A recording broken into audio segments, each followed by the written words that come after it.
Mahigit 65,000 ang mga guro at prinsipal sa Pilipinas na promote sa ilalim ng administrasyon ni Pangulong Ferdinand R. Marcos Jr.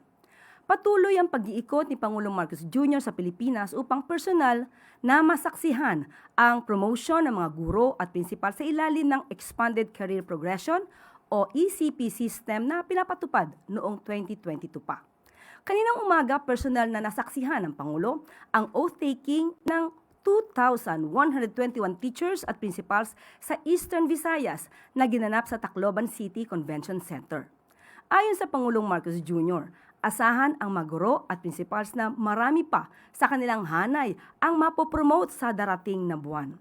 Layunin nito na masigurong wala ng teacher ang magre-retire na Teacher 1 at hindi na nila kailangan pang maghintay na mahabang panahon upang matupad ito.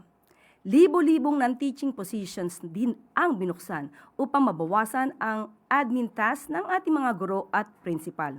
Aabot din sa 10,000 pesos na teaching supply allowance ang nirelease bilang suporta sa pagbili ng mga teaching supplies at materials. Sa pagtatapos ng kanyang mensahe, binigyan diin ng Pangulo ang mahalagang tungkulin ng mga guro upang mahubog ang kaalaman ng mga kabataan, lalo pa at naging hindi tiyak ang takbo ng mundo noong nakaraan. Muli, pinasalamatan ni Pangulong Marcos Jr. ang mga guro at prinsipal para sa kanilang dedikasyon upang linangin at hubugin ang kakayahan ng bawat mag-aaral.